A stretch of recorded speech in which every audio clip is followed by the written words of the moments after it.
Welcome to number 6. I'm Bankole Bello. Tonight we're off to London's top secret comedy club to see stand-up sets by Bankole Bello and Felicity Ethnic. Tonight's show is hosted by Kane Brown. You're looking fantastic, bro. Like, you laughing a lot and you're very engaging. This whole row there, you need to pick it up, bro. You need to pick it up, bro. You're letting the side down. Like, you're trying to look too cool, licking your lips and shit. Like this, he's driving me fucking mad. I'm looking on the monitors, all I see is this.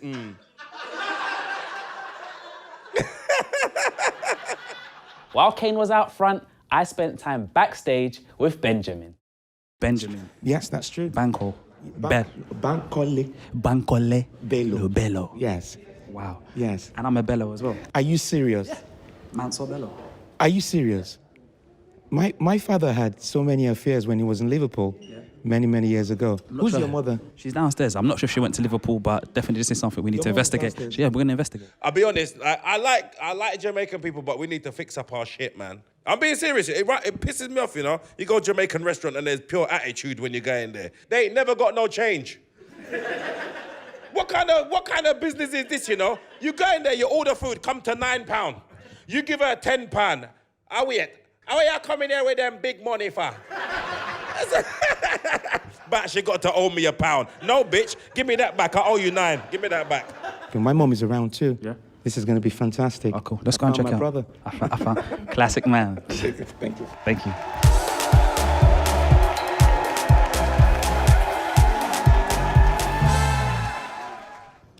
Hi, guys. I am an African. I don't need a microphone. I'm originally from Nigeria. Any Nigerians in the house? Every time I tell people I'm from Nigeria, they look at me suspiciously, fraudulently. Let me start by telling you, I'm not a parking attendant, but I've got the skills. I'm not a toilet attendant, but I've got the skills. And I'm not the one who sent you that email asking for your bank account details. But I have got the skills. You see, this is quite interesting. You see, I'm married to an English wife. I married her for passport rather than for love. We have 3 lovely children. I gave them English names. James Alexandra Bello, 18. Margaret Alexandra Bello, 12. And Cassandra Alexandra Bello, 6.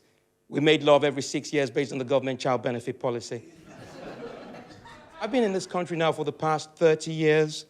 I never used to talk like this. I came all the way from a place called Akure in Nigeria. Akure is the Ondo state, the western part of Nigeria. And I remember the very first time I arrived in England. I don't know why my accent has changed all of a sudden, because normally when I apply for jobs, I sound really British. When I don't get the job. Racist. I love comedy. I do comedy for, I've been married to my wife now for the past 20 years. And when I proposed to her 20 years ago, I was joking. I didn't really mean it. 20 years down the line, the joke has run out. I go to places in England, and I went to Hastings, outside London, performing to 350 people. I always inflate the number of audience members. And when I arrived in Hastings, I increased the ethnic population by 100%. I'm one of these Nigerians who's really changed. I've become so British, it's unbelievable. But my children, I've got 3 children, and they get really confused because they think I have a split personality. So on a Saturday, when there's a phone call from Nigeria on a Saturday morning, and you know those phone calls are about, hey, I beg you, send some money, and I don't have any money. My accent just really changes. All of a sudden, and my children are wondering, 1 minute I sound English, the next minute I sound really, really African. I don't enjoy the weather here. I'm 52 years of age. Give me a chair. I know, I don't look it.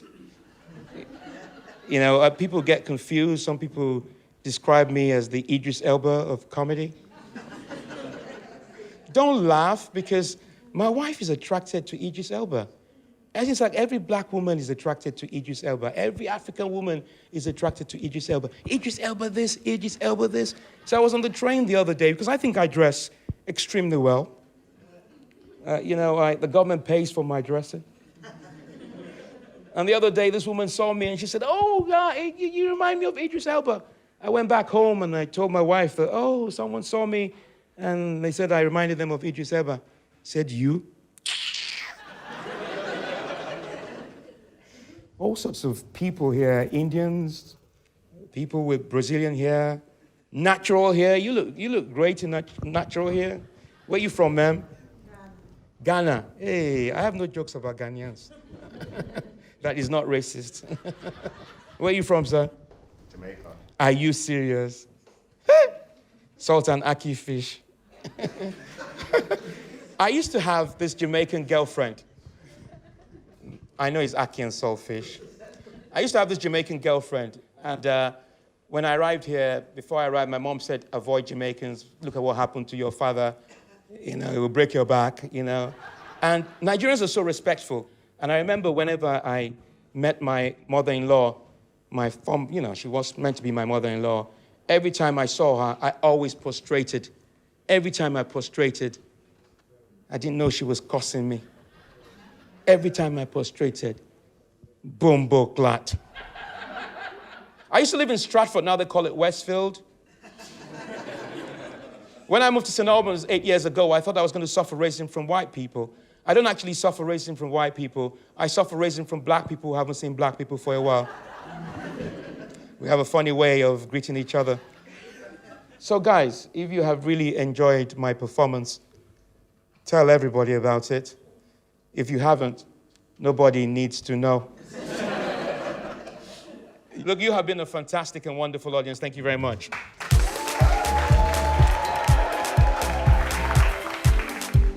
Benjamin Bello there, looking sharp.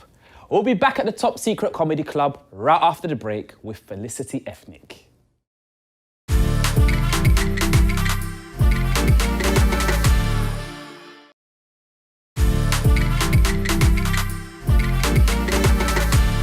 You're back at number 6. I'm Bankole Bello.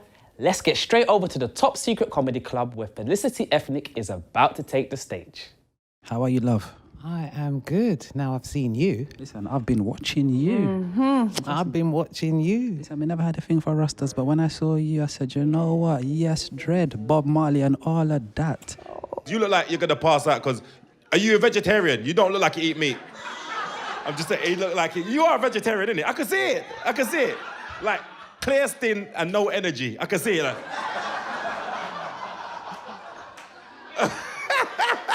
I've been interviewing a lot of males, so when they walk away, I don't really care, but I'm going to let you walk away and I'm definitely going to be watching and we'll catch up a bit later. Okay, make sure you watch my good side. Yeah, definitely. Take it slow.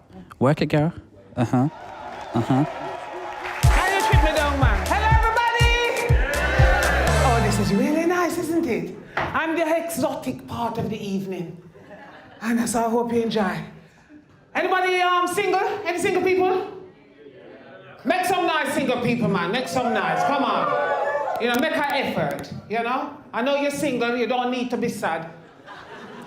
Well, I'm going to tell you a little bit about myself. I know some of you looking like, oh, she's got an accent. Yes, I've got an accent. So you need to keep up, because there will be no subtitles. Right, so, now I've been in a relationship for 15 years. You understand? A good relationship. And the reason why it's a good relationship, because ladies, as I said, I took control. You understand? For the first 7 years, our relationship was beautiful. He was no trouble at all. And the reason why he's no trouble, why? Because for the first 7 years, he didn't go anywhere. I didn't allow him to go anywhere. He wasn't allowed out. You understand? He needed permission. And ladies, that's why I'm saying you need to take control. So that's what I did. I took control. You don't go nowhere for 7 years. He used to ask me. I'm not saying that he never used to ask me. He used to ask me all the time. Babes, me can go where? Where? Go where? Where you going? Go and sit down and read a book about you going out. You understand? Ladies, let me tell you this now. If you're in a relationship with a man, do not have him make friends. He's not allowed friends. You understand? It's very important. You think it's a joke. I'm serious. He's not supposed to have no friend. Don't make them come to the house. Don't make them fun. In fact, take away his mobile phone. No mobile phone. He's not allowed to make no contact with the outside world. You understand? Other than you. You need to take control. Because the thing is, if you got a good man, they will try to get away. And it's our job to make sure that they stay. You know, sometimes it's necessary to have a basement. Yes, it is. It's necessary to have a basement.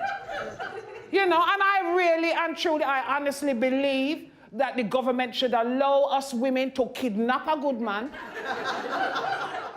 and keep him in the basement so long as we keep him food and water. Hello. It's simple as that.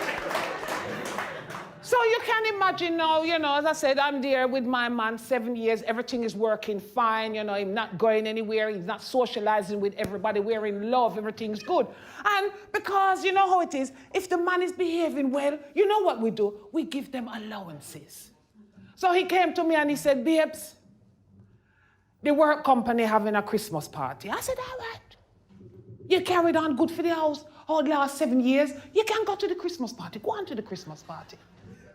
I mean, admittedly, I've been to his workplace quite a few times because, you know, sometimes you know how it is. You know, you're in argument with your man and you never get to finish what you were saying properly in the morning. So you have to go to his workplace and express yourself. But the thing that really upset me, I let him go out after 7 years and he's in his work party and the only thing his colleagues can find to talk about is the fact that how I came to his workplace and slap him down in front of people. And if he isn't embarrassed. So this man now come from the work party, come home with a attitude problem. Now, ladies, listen to me. You can see I don't deal with attitude. I don't deal with it. You understand? I got a belt. That's what I got. Because I believe that men need to be beaten on a regular basis.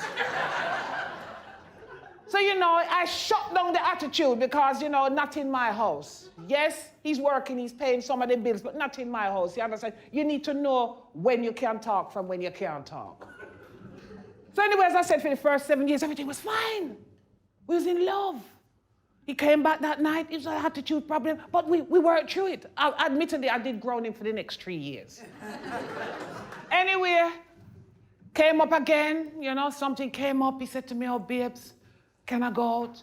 And, you know, I gave him the benefit of the doubt. I gave him the benefit of the doubt. Ladies, you know, sometimes you just warn your man. I mean, I warned him from the very beginning. I told him, listen, I don't cheat on me. Don't do it. I will kill you. It's as simple as that. I'm prepared to go to jail. You know, it's the same like if we married them, said to death do us part. I mean it. You understand? Don't cheat on me. That's the only line that I just draw. Do not do it. I will hurt you.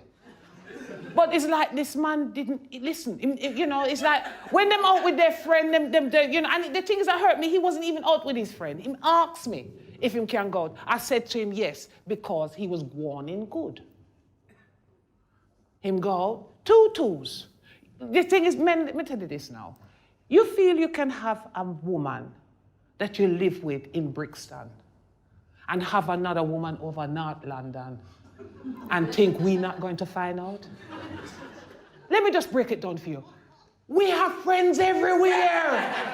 Everywhere. So you can imagine I'm in my house sitting down, this man gone out. My friend Pumela called me. She said, yes, hello. I said, hello, Pumela, what's going on? She said, me see your man. I said, where did you see my man, Pumela? Because you know, some people like excitement. Where you see my man? Him outside the dirty girl yard. I said, what you mean him outside the dirty girl? Which dirty girl him out? In fact, him just gone in the dirty girl yard. So I said, all right, tell you what you do. Because, you know, sometimes your friends can tell lie. So I say, give me the address. We jump in on the vehicle and I go to the address that she gave me. When you go to the woman's house, do not knock her door. Only only thing you want to be concerned with is how long him in there. So I go over to the car, because when I reach the house, you know, everything in a darkness. You say, I just want to know how long I'm in there, so I feel the bonnet of the car. And it cold. I say, all right, I jump back in my vehicle and I went home. I sit down there, and I say, you know something, I go wait till him come in. I'm not going to my bed, and I sit down in the darkness, and wait for him to come in. At first, I was in the front room sitting down with one big knife, you know, just a rock forward and a rock backward, and a rock forward and a rock backward. And I said to myself, no, what you doing? No, you want to give him that false sense of security. So I went in the kitchen, I put back the knife, and I just sit down in the front room, quiet, and wait for him to come in. And the thing is, him come in happy. You know when you hear the keys jangle in the door? The keys are jangling the door, and the man sing, "Whoa, the leopard is trying to kill the sheep and the shepherd." Babes, you all right? Yeah, me all right. You all right? Him say, yeah, me all right. I'm frightened. Because you know, when man frightened, them always talk low. Yeah, me all right. You want something to eat? Him say, yes, me want something to eat. I say, all right, let me go to the kitchen and guts it for you. I went to the kitchen and listen, ladies and gentlemen, I am not a girl. I am wife material. Yeah? So when you dish up food, rice go in one plate. If you're doing food, that go in another plate. And when you say food, I know some of the English people say food. What do you mean by food? We're talking provisions. Yam, banana, them sort of thing there. Sometimes you call it plantain. In different, there's some dish up in food. So he wait now, and him sitting down by the big table. Can we have one big table at my house, you know? Yes! One big table can fit our 12 and the disciples there, I tell you. One big table. So I put everything on a tray, and I came in, and ladies, you know how we are when we get angry. You know how we are. We would slam down the tray. But I didn't do that. I put down the tray nice. Why? Because I want to give him that false sense of security. I went back in the kitchen. I did all of the drinks. Put that on another tray. Put that down, put it down nice.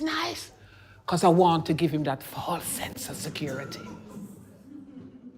Anyway, I let him eat his food.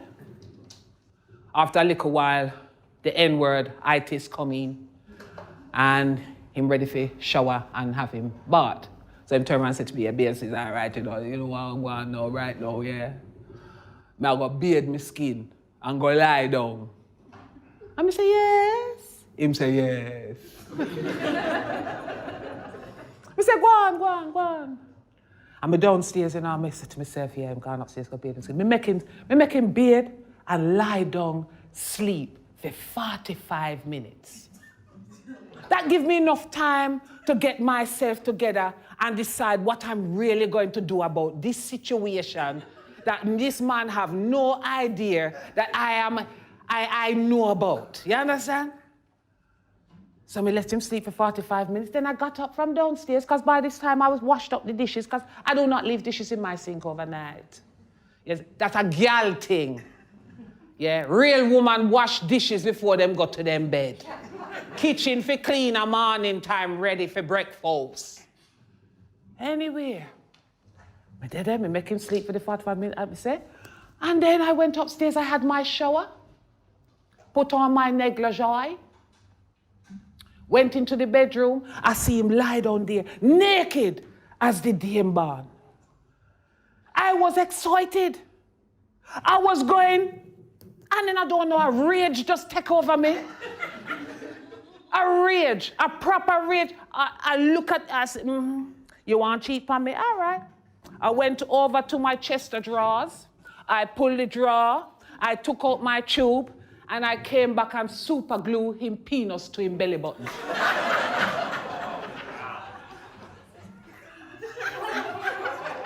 That's right. piss about with me, no piss all over you. You understand?